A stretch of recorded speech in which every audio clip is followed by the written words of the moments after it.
convertidos? Paulo escreveu para quem estava começando? Eu creio que não só, mas ele escreveu para um povo que já tinha um certo conhecimento do Evangelho. Ele escreveu para alguém que já era cristão, que já estava andando na caminhada. Não sei se existe alguém aqui que ainda não é convertido, mas ele escreveu para gente que já tinha um certo conhecimento do Evangelho, o que era ser cristão, o que era ser crente em Deus. Ele escreveu para mim, ele escreveu para vocês, ele não escreveu somente para os romanos, porque quando ele escreveu uma carta, ele não pensava somente naqueles, mas ele pensava em todos que iriam ler. Então ele fala, a gente que já tem conhecimento, para a gente transformar a nossa mentalidade a uma nova mentalidade. E a gente fala, pô Paulo, mas nós não já fomos transformados? Que transformação é essa? Porque nós aprendemos que quando nós nos convertemos, que quando nós aceitamos Cristo, há uma mudança no nosso ser. Essa mudança é feita pelo Espírito Santo e é chamada de novo nascimento, de regeneração. É aquilo que vocês cantam, nova criatura, sou velho, novo amor. Então, isso é essa transformação que acontece no nosso ser. Mas quando Paulo fala dessa transformação, ele não está falando da transformação que o Espírito Santo gera na gente. Ele fala numa transformação constante na minha mente.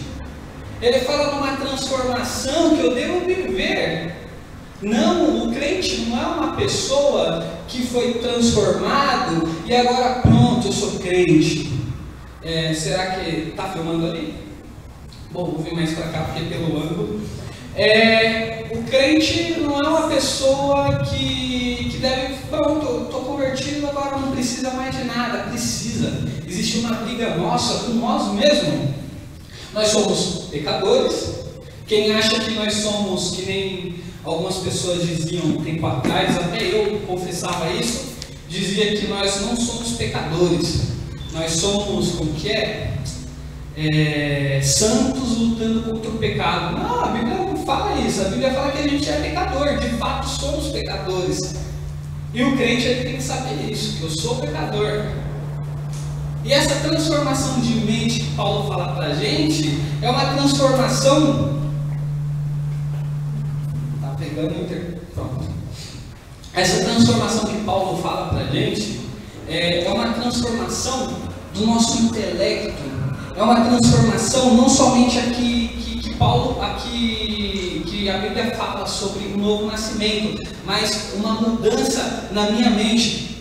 E quando ele fala século na Bíblia dele, e na minha Bíblia fala mundo, ele não está falando do mundo que a gente fala, os mundanos, ou então do globo. Ele está falando de uma filosofia.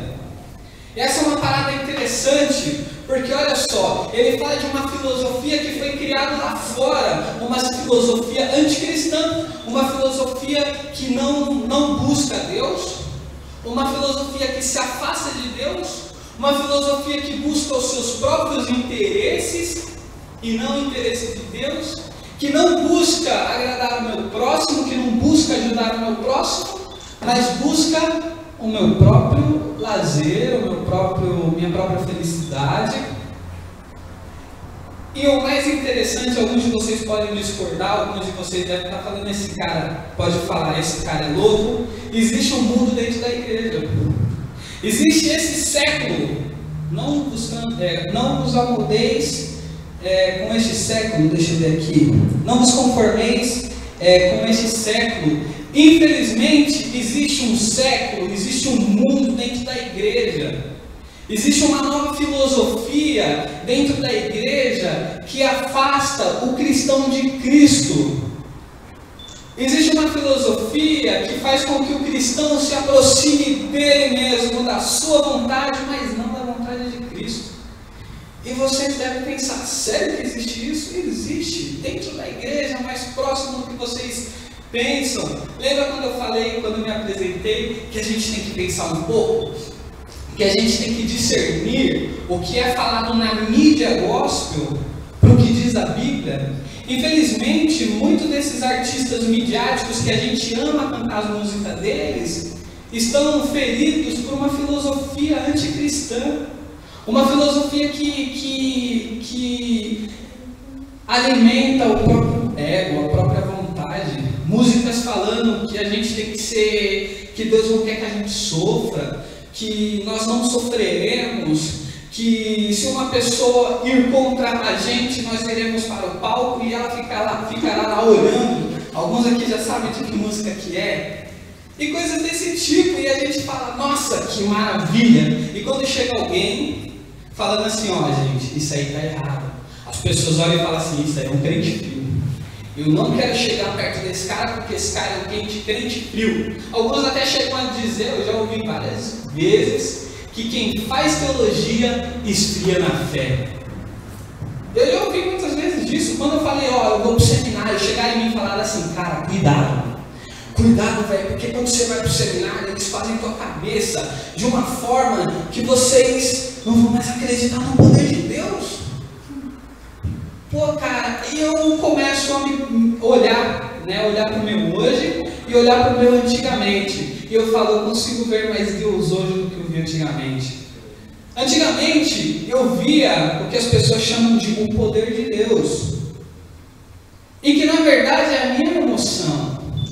Não é Deus agindo na minha vida. Porque Deus agindo na nossa vida, Ele tem que trazer transformação. E você pode perceber, olhar não para a igreja daqui, mas para as igrejas, para todas as igrejas assim, em geral, que muito se é cantado aqui na frente, e quando é feito apelo, as pessoas vêm aqui para frente e se arrependem, se quebrantam muito, e choram, e durante a semana elas vivem a mesma coisa. E na semana seguinte tem uma música de novo, e elas choram, e de repente é feito apelo e elas vêm aqui de novo. E na semana seguinte começa a viver sua vidinha como se nem cristão fosse. E alguém na escola fala, uma vez já falaram para mim, cara, sério que você é crente? Nossa, não parece, né? E a pessoa fica. Algumas até escondem, né, que é crente. Vai na igreja, mas na escola não fala porque, né, vamos zoar de mim. E aí eu pergunto, essa é a transformação que Cristo fez na pessoa? Ou essa é a transformação que a emoção dela fez?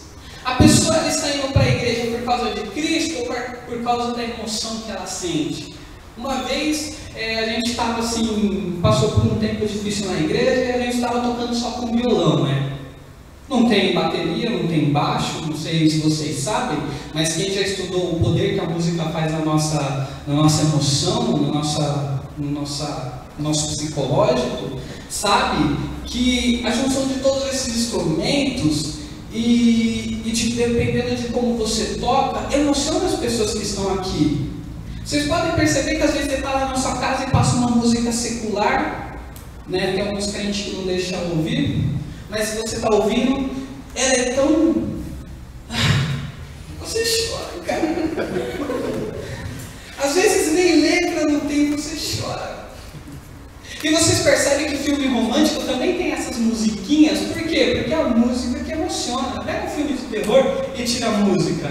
Você vai dar risada. Pega um filme de romance e tira a musiquinha romântica. Perde o romance do filme. Pega uma igreja e tira as músicas emocionantes. Perde toda a emoção da igreja. Daí a pessoa chega em você e fala assim, cara, eu não senti o Espírito Santo hoje. Eu já ouvi isso porque eu não tinha bateria, piano e contrabaixo, era só no violão. Ai, eu não senti o Espírito Santo hoje. Daí eu fiquei me perguntando, ela não sentiu o Espírito Santo ou não sentiu a bateria? Porque a Bíblia fala que quando houver dois ou três reunidos no nome de Cristo, Ele estará ali presente. E uma igreja onde tem 10 pessoas reunidas em oração, só porque não tem uma bateria, não tem o Espírito de Deus. Então, é isso que eu gostaria que vocês pensassem, entendeu? Que Cristo não é movimento. O Espírito Santo não é o baixo, não é a bateria. Desculpa quem é baixista, eu sou baixista também. Desculpa quem é baterista, Esposa quer ser baterista um dia. Ela vai chegar lá. Desculpa quem é músico, eu também fiquei decepcionado quando eu descobri algumas coisas sobre a música. Na nossa aula de música, a Evelyn estava presente no último dia, perguntaram: e aí, o que vocês acharam da aula? Todo mundo falando feliz. Eu gostei, eu fui o único que falei, eu fiquei triste.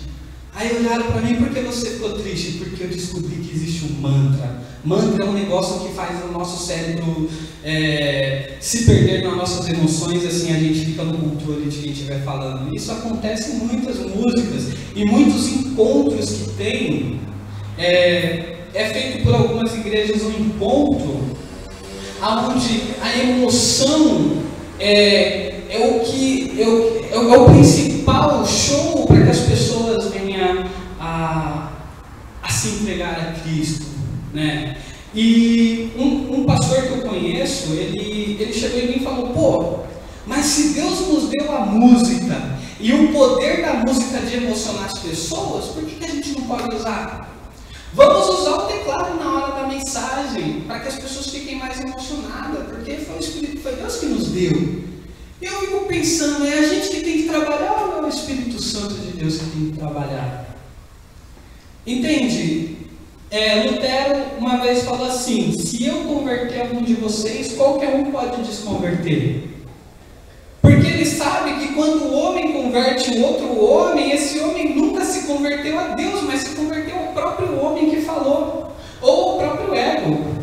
Infelizmente, a gente ouve grupos falando em igrejas cheias de pessoas vazias. É verdade, porque muitas dessas igrejas usam esses princípios de emoções e as pessoas elas se convertem à emoção dela e ela vai para a igreja para buscar uma emoção. É a mesma coisa que ela ir numa reunião budista, Seishunoye, que tem esses meditações onde as pessoas relaxam. A igreja se torna um centro budista, um centro de Seishunoye, porque a gente não dá o Espírito Santo, não dá a palavra, mas dá música, dá paz, não de Cristo, mas a paz que a música pode dar. E eu estou falando da música, mas existem várias outras coisas, né? Pregações onde as pessoas gritam para deixar as pessoas emocionadas, eles falam tanta abobrinha e as pessoas choram. Uma vez eu fui numa igreja e o cara falou tanta abobrinha e eu fiquei assim: meu Deus, quando ele vai falar alguma coisa da Bíblia? E um amigo meu falou: nossa, que bênção essa palavra, né? E eu fiquei pensando, cara. Bom, a transformação que Paulo ele pede para a gente ter é uma transformação constante que nos faz abrir o olho. Lembra que eu falei Beriano, que eu ia falar quem era Beriano? Atos 17 fala da viagem de Paulo, das viagens de Paulo evangelística. E ele foi em uma cidade onde se chamava Bereia, e ele pregava para os berianos, e os berianos iam lá na Bíblia para ver se era verdade o que Paulo estava pregando. E a Bíblia deles não era isso aqui, era um monte de rolo. Era rolo assim que você tinha que abrir ele todo, e eles iam pesquisar para ver se Isaías falou aquilo que ele estava falando, do Cordeiro de Deus. E eles viam, é verdade, esse cara está certo, e eles se converteram. E Paulo falou: esses crentes são mais nobres, porque eles buscam. E a gente não tem sido beriano. A gente ouve nossos artistas famosos falando coisas lindas, coisas uau, mas sem Bíblia nenhuma, a gente fala: nossa, que lindo. E quando vem algum crente que olhou na Bíblia e falou: opa, isso não tem Bíblia, e a gente chega e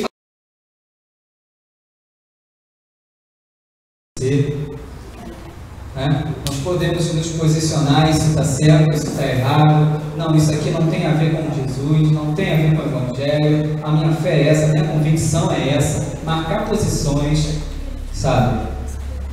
A pessoa compartilha às vezes alguma coisa que está lá contra o cristão, contra tudo que é bom, você lá vai no comenta, enfim, você interage, você troca opiniões. O que a gente tem feito com as nossas redes sociais? O que a gente compartilha? Compartilha para calor? Fez muito calor? Está muito calor. Não vai mudar, é verão, tá? Alguns compartilham que a aula tá chata, né? Tá na escola, tem que estudar, tem que se dedicar, mas na hora da aula tá lá, essa aula de química tá muito chata, né? Aí o líder vê também, é bom que o líder veja já, né? O adolescente que não está se dedicando já, porque a gente anda com o celular, eu cheguei aqui, né? Eu já vi pessoas mexendo ali e tal, né? Imagina, eu não vejo a hora, meu Deus do céu, de sair daqui, desse culto. Realmente fala demais. Enfim, as redes sociais a gente tem utilizado com muita força, a gente tem investido muito, né? Para você ver como eu conheci ele, pela Twitch Campo, Twitter, essas coisas aqui, estamos aqui juntos, né? Fazendo algumas coisas, né? Enfim, porque hoje tem um poder muito grande, redes sociais.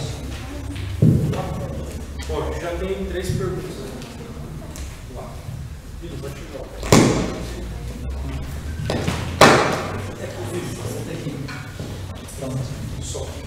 Tá. Primeiro, na opinião de vocês, quais as principais transformações necessárias na Igreja Evangélica Brasileira deste tempo?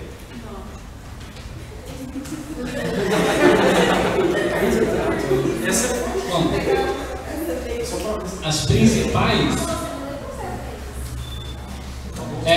Bruno, pode ler novamente? Na opinião de vocês, quais as principais transformações necessárias na Igreja Evangélica Brasileira desse tempo? Para esse tempo, as principais transformações, bom, eu falo para mim também, tá, gente? O que eu vou falar serve também para mim, não só para vocês. Bom, precisa de uma mente mais cativa à palavra de Deus. Precisa o povo acreditar menos nos milagres e mais na Bíblia. Precisa o povo orar mais. Você viu a música que falava assim: eu vejo avivamento quando o teu povo ora. O povo vive querendo avivamento, mas ninguém ora. Quantas vezes quanto tempo você tem gastado no seu dia para orar e pedir avivamento? Quantas vezes você tem orado para Deus avivar a sua vida? Quantas vezes você tem orado pela sua própria vida, para você entender a vontade de Deus, a boa, perfeita e agradável vontade de Deus? Quantas vezes você tem orado pelo seu pastor? Eu falo isso para mim também, porque, às vezes, com o dia cheio, trabalhando, estudando, tem que dar atenção para a esposa, e às vezes a Bíblia fica de lado, e às vezes a oração fica de lado.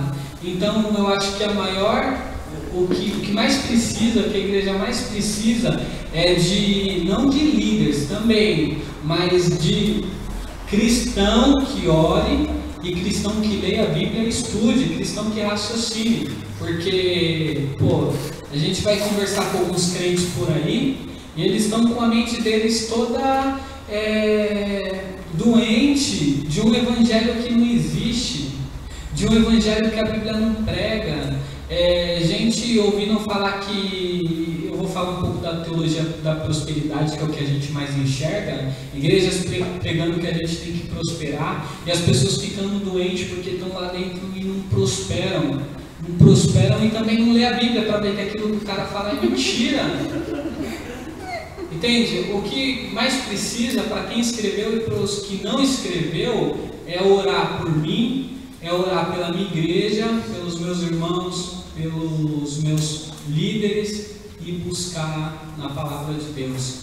Não sei quantos conhecem Augusto Nicodemos Lopes. Ele é um reverendo presbiteriano, ele era chanceler da faculdade Mackenzie, e ele ele escreveu no Face dele, eu acho: quer ouvir a voz de Deus?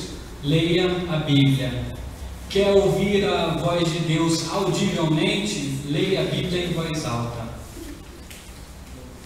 Mudança, oração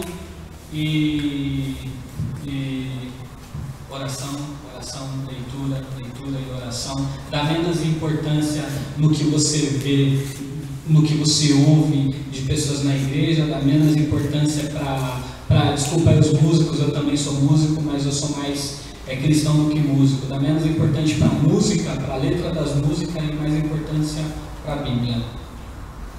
Isso. E serviço, né? Serviço,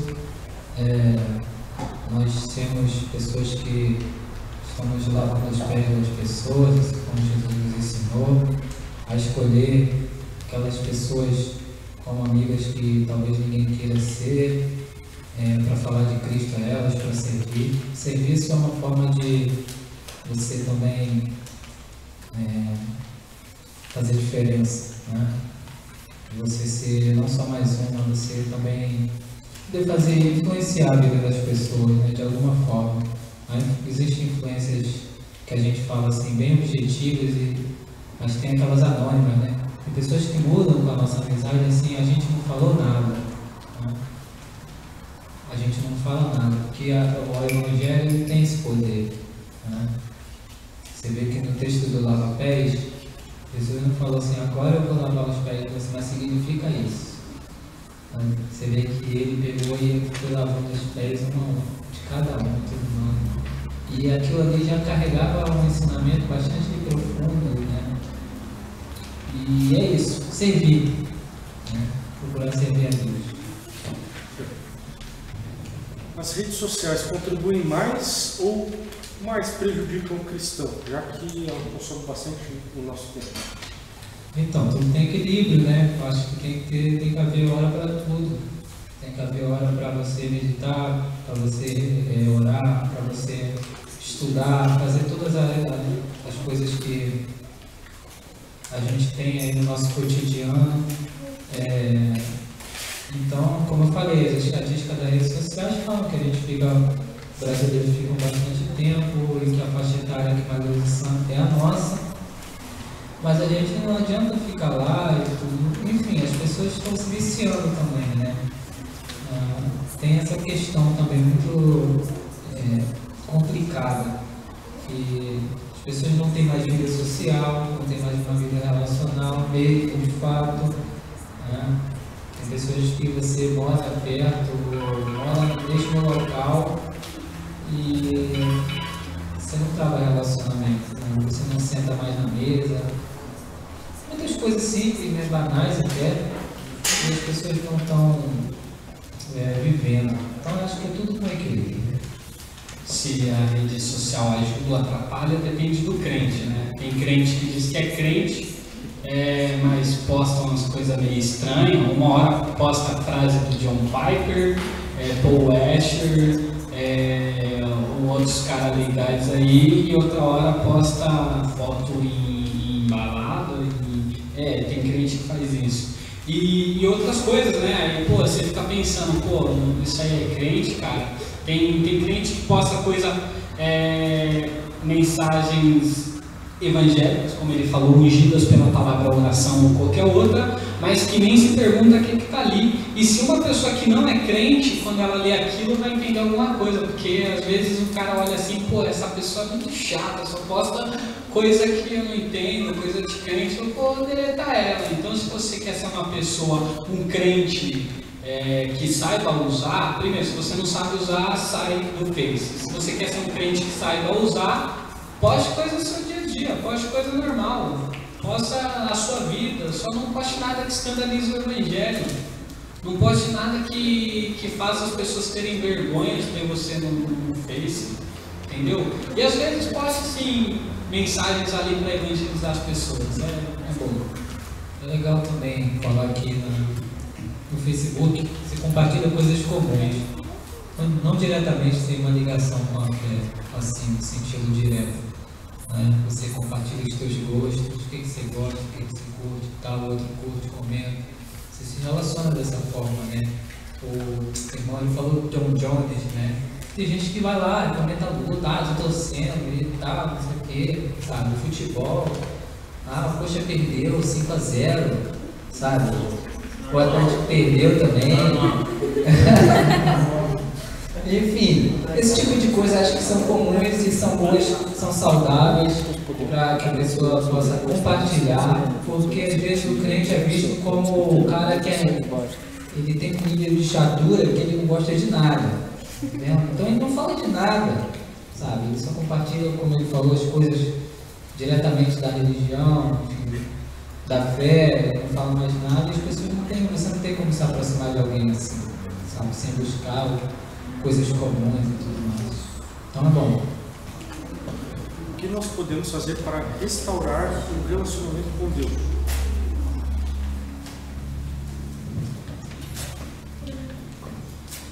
O que a gente pode fazer para restaurar? É uma pergunta complicada, porque isso vai muito de como a pessoa enxerga a Bíblia, né? Eu acredito que para uma pessoa restaurar seu relacionamento com Deus, ela primeiro precisa que Deus se mova e vá até ela. Esse é um pensamento meu. E o que a pessoa tem que fazer, o primeiro papel é de Deus, é Deus sempre que nos chama. Esse é o meu pensamento. Deus sempre nos chama para Ele, porque a Bíblia diz que nós somos pecadores e não podemos entender a Deus, a não ser que o Espírito Santo mude a nossa vontade. E da nossa parte, o que nós temos que fazer é responder a Deus, restaurar a nossa comunhão com Ele, orando mais em casa, não só dentro da igreja. Tem gente que dentro da igreja fecha o olho, levanta a mão e ora e chora, mas dentro de casa não ora, meu amigo. Então que relacionamento é esse com Deus? Porque não tem oração em casa, não tem oração no ônibus. Eu oro no ônibus, não tem oração no meio da rua. Eu conheço um rapaz que ele faz caminhada e ele falou que caminha 1 hora e é 1 hora conversando com Deus. Ele está lá sozinho conversando com Deus. Eu fico pensando, que relacionamento que uma pessoa diz que é crente e não se comunica com Deus? Não ora pelo alimento, não ora pela sua vida, não pelas suas necessidades, não ora. Então, para restaurar seu relacionamento, você precisa chegar em Deus e falar: oh Deus, eu sou teu, orar, né? E entender o que Ele quer de você na vida. É isso aí. Sempre a pessoa estiver desanimada, às vezes essa pergunta vem num momento desse, né? De desânimo. E a gente restaura o nosso relacionamento com Deus à medida que a gente toma consciência de que Deus nos ama muito, né? E esse muito ainda é pouco, que não define muito que Deus ama, assim, mais ou menos isso, né? Deus nos ama muito, né?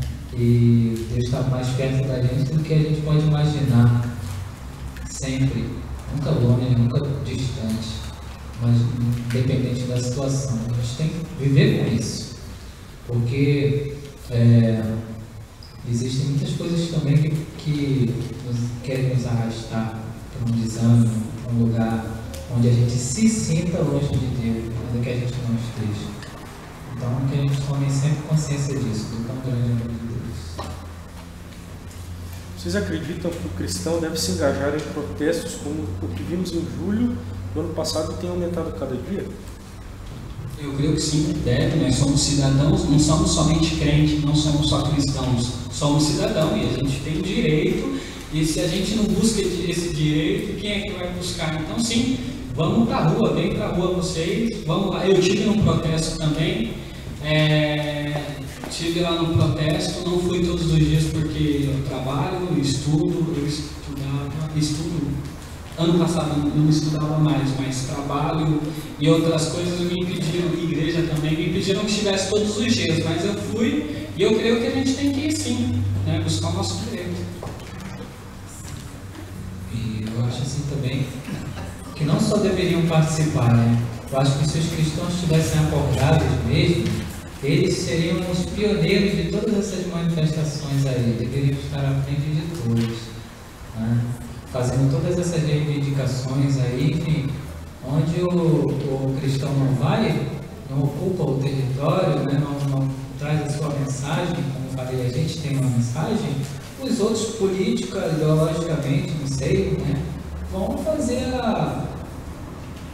lá, dar o grito deles, né, ideológico, filosófico, enfim, político, e bom, né? Mas claro, o cristão ele tem que, ele é dever do cristão lutar por uma comunidade. Principalmente conhecimento cultural, né? Uma vez um pastor chegou em mim e falou assim: você que é um cara que é teólogo? Eu falei assim: Aí, o que a Bíblia fala sobre homem ter cabelo comprido? Eu falei: pastor, um pastor me perguntando isso. Mas enfim, a gente tem que ter um conhecimento cultural da época, que para o homem realmente, para o homem naquela época, naquele local, não era honroso ter cabelo comprido, e para a mulher não era honroso ter cabelo curto. Então quem tem cabelo curto aí, ó, está em pecado. Não está. Mas olha só, vamos para a mulher. A mulher, em Corinto, por exemplo, existia uns templos lá, onde as pessoas iam fazer sacrifício aos seus deuses. E um desses sacrifícios era o sacrifício sexual, né? Eles iam dar algumas moedas para as prostitutas do templo, que eram mulheres profissionais do sexo, que ficavam na porta da igreja para você, homem, cultuar a Deus, né? Deus deles, né? Os deuses. Então você ia lá, pagava para a prostituta, levava ela para dentro do templo e fazia o seu culto lá, para os seus deuses. E como que se identificava essas mulheres? Através da roupa dela e através do cabelo curto dela. Então quando Paulo fala, mulheres não usem cabelo curto, não é por causa do cabelo ser curto, do cabelo é belo da mulher, não.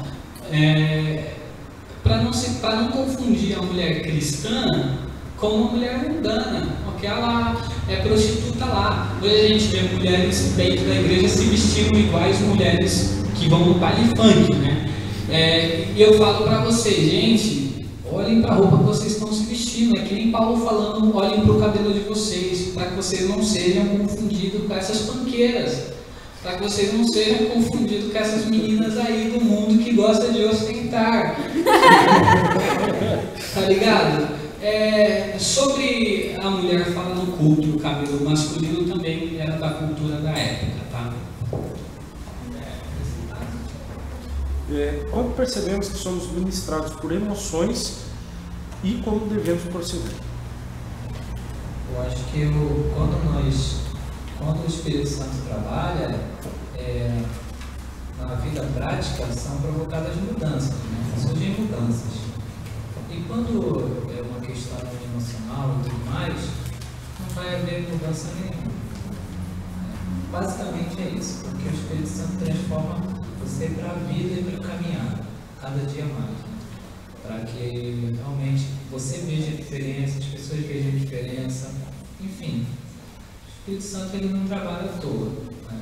Ele trabalha para realmente convencer o homem dos seus erros, das suas falhas, de tudo que atrapalha talvez o trabalho dele, enfim, para que na vida prática a sua vida venha influenciar outras vidas, porque vida gera vida, né? Existe isso, vida gerando vida, né? Quando vida não gera vida, está alguma coisa errada aí, onde o Espírito Santo ele trabalha, né, para nos edificar dessa forma.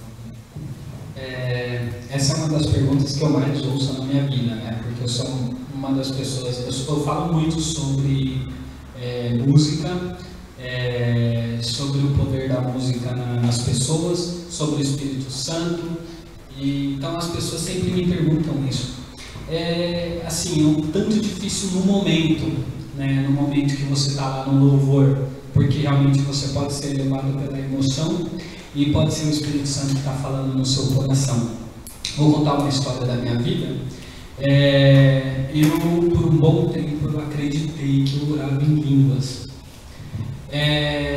Eu estava ouvindo a pregação de um pastor que hoje eu não gosto muito da teologia dele, ele me decepcionou muito, mas Belo Horizonte. Então, enfim, e numa pregação dele eu fui convencido que eu fui batizado com o Espírito Santo. tá? Nós somos batizados com o Espírito Santo, para quem não sabe, quando recebemos a Cristo, nós recebemos o Espírito Santo e ali somos batizados por Ele. Recebemos dom de língua? Não. Recebemos algum dom? Podemos receber durante a caminhada, inclusive de língua, há quem discorde, tá? Podemos receber, mas o batismo com o Espírito Santo não se dá através de uma pregação e nem se dá com a mão do pastor na sua cabeça. O batismo com o Espírito Santo, Deus que te batiza no momento que você se arrepende de verdade. A Bíblia fala que nós recebemos o Espírito Santo quando nos arrependemos. Enfim, eu estava convencido de que naquele momento eu fui batizado com línguas estranhas e eu comecei a orar em línguas estranhas. E, glória, recebi esse dom, maravilha. Eu era meio pentecostal, e para quem é pentecostal, é uma frustração não falar em línguas. Porque na igreja pentecostal, quem não fala em línguas, você não tem tanto poder. O poder, quem já assistiu o Dragon Ball sabe, não poder. O revestimento do Espírito Santo é aquele poder lá, aquela chaminha lá em volta do corpo. Então, quando você fala em língua, as pessoas te veem que nem você vê um super saiyajin, mano. E quando você não fala em línguas, você não é um super saiyajin, você é só um saiyajin. Entendeu? Que eu era só um saiyajin. E eu fui convencido que agora eu era um super saiyajin, cara. Só não tinha olhado no espelho e vi que meu cabelo não tinha ficado loiro, né? Mas enfim, agora eu era um super saiyajin, eu falava em línguas e na igreja, glória, eu falava muito em línguas, orava em línguas e tal. E eu comecei a me perguntar, cara, será que realmente eu estou falando em línguas? Será que realmente isso que está acontecendo é o Espírito Santo falando através de mim? Ou será que isso é uma emoção minha? Eu comecei a perceber que eu só orava em línguas dentro da igreja. E quando eu estava no meu quarto sozinho com Deus, a Bíblia fala que aquele que ora em línguas a si mesmo se edifica. Mas quando eu estava sozinho eu não me edificava, só me edificava quando eu estava na igreja. Glória, porque tem música, tem emoção e o Espírito Santo se manifesta mais fácil. Então você, quando tem música, você chama o Espírito Santo. Quando não tem música, ele não aparece. Enfim, em casa eu não orava em línguas. Eu comecei a perceber que aquele orar em línguas era a minha vontade de orar em línguas e não a vontade do Espírito Santo de Deus que eu orasse em línguas. E eu caí em mim. Eu falei, isso não é meu, isso não é de Deus, isso não é do Espírito Santo. Isso é o meu ego, a minha vontade. Tá? Vocês têm que tentar aprender a diferenciar o ego de vocês, a vontade de vocês e a vontade de Deus. Como diz o versículo, né? Para vocês saberem qual é a boa vontade de Deus, boa, perfeita e agradável.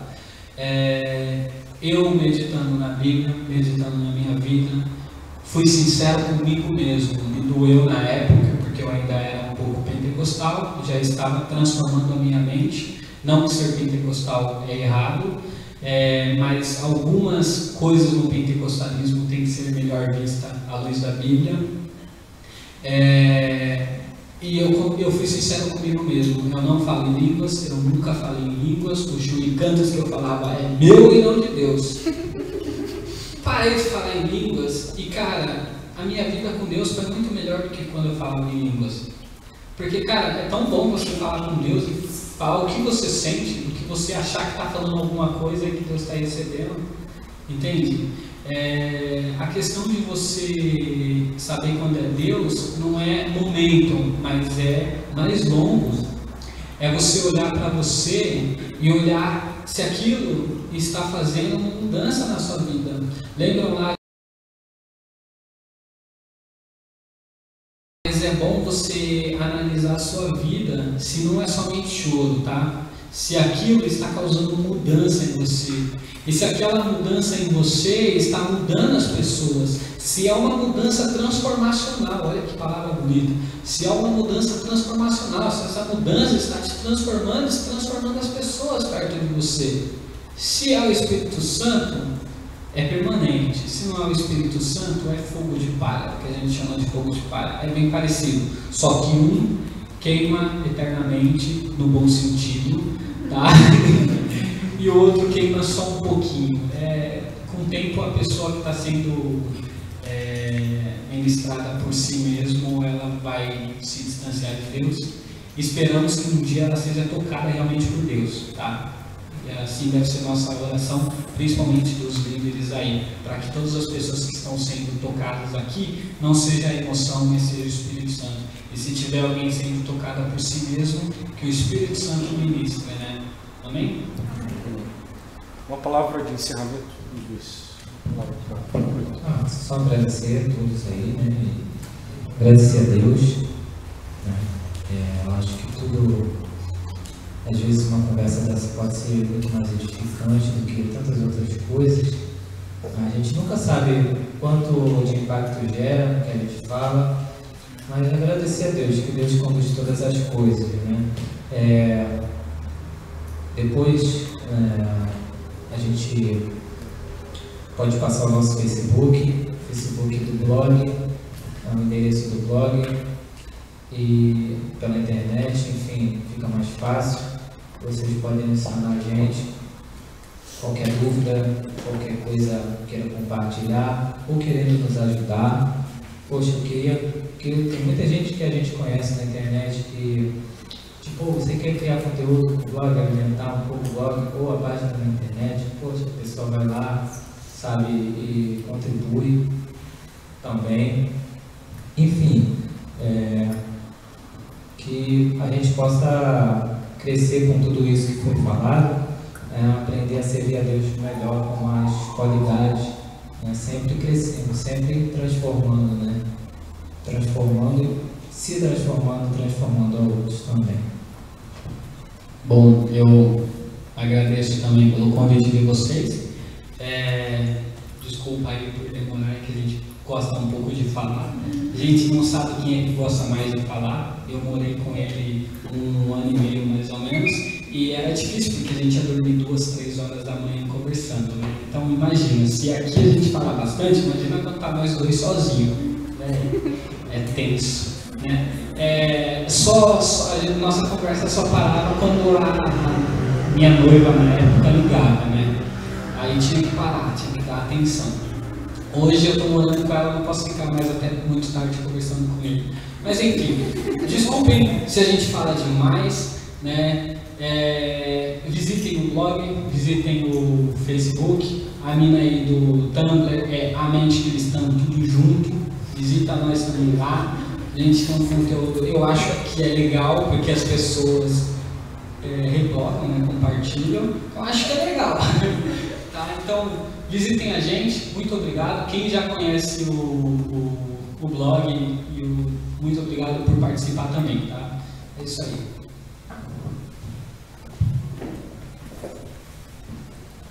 Só mais uma coisinha, abram a mente de vocês, não sejam alienados, leiam a Bíblia e estudam, tá bom? Legal, bacana.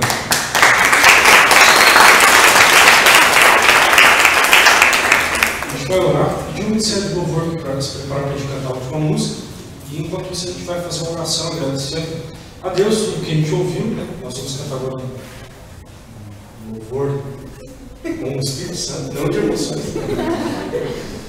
Nós aprendemos várias coisas importantes para a nossa vida cristã. Nós estamos falando de transformação de vida, nós estamos falando, né, de relacionamento com Deus, dicas importantes que eles deram, né, coisas que nós às vezes sabemos, mas nós não vivemos, né, palavra, oração, tudo isso.